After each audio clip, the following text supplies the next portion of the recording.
Hello and welcome to this week's Productivity Enhancer. Today we're going to explore how to make patterns in Adobe Illustrator. Making patterns out of vector images used to be a real big pain in Adobe Illustrator, but with CS6 it couldn't be easier.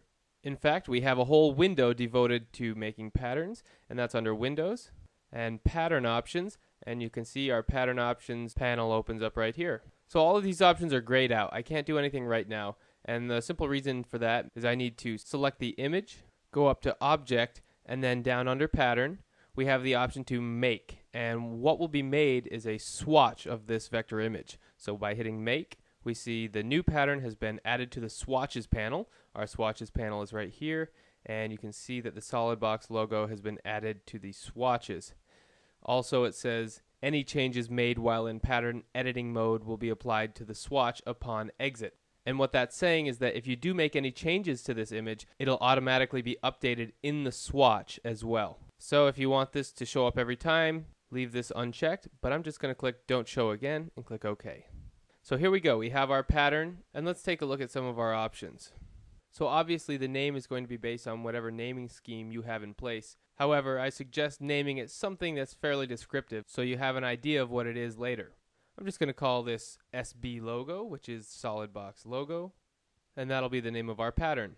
The tile types, we have grid right now, which you can obviously see it's in a grid, but we can also change that to brick by row, and that just offsets every other layer like it's a brick wall.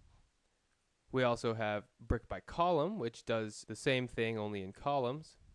We have hex by column, and then we have hex by row. We can adjust the width and height, and right now they're unconstrained. I'm going to go ahead and constrain them, and let's just bump it up to 4. And by doing that, we've spaced out those logos, and since it's constrained, the width and the height updated automatically. We have these two options down here, size tile to art and move tile with art.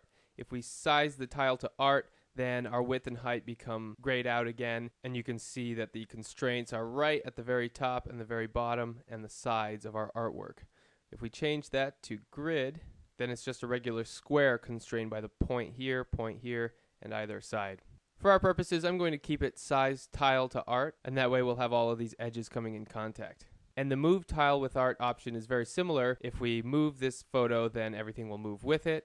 If we have this unclicked, then it will just take our artwork outside of the swatch. So we're just going to go ahead and click move tile to art and move it back into the constraining box.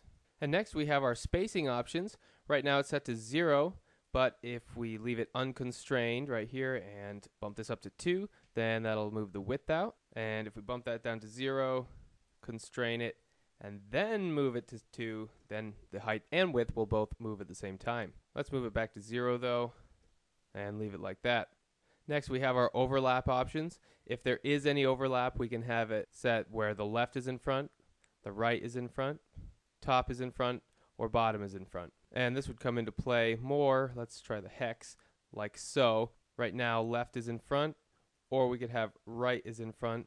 You can see now that changed just slightly over in this area. And right now top is in front and bottom is in front. Now you can see the bottom is in front. But we'll go back to grid, leave those as is. Next we can change the amount of copies that are made. The default is 5 by 5, and you can see we have 5 up, 5 across. That can be set to any combination between 1 by 1 and 7 by 5. Unfortunately, some of the intermediate combinations are missing, like 2 by 2 or 3 by 6. However, there's plenty of combinations in here for you to choose from.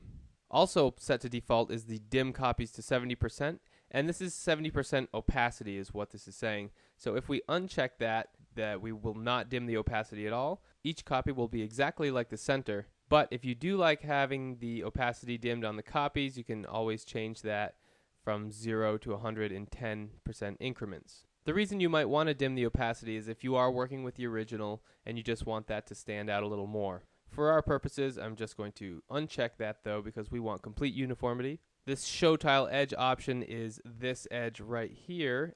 If we unclick that, then we no longer see where the edge of the tile is. And similarly, show swatch bounds.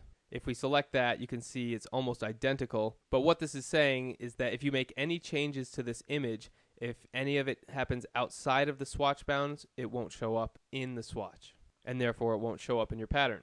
I think that the Show Tile Edge is a much more helpful tool though to have, so we'll keep that one selected. So once we're done with our settings, we can save a copy, we can click Done and move on and keep working, or we can click Cancel and just revert to the single image. I'm just going to click Done, and then if we double click on our swatch, there's our pattern ready to roll. So as you can see, creating patterns from vector images is actually really simple in Adobe Illustrator. If this is something you haven't attempted in a few releases of Adobe Illustrator, I suggest you give it a shot and see just how easy it is. So thanks for watching this week's Productivity Enhancer. Until next time.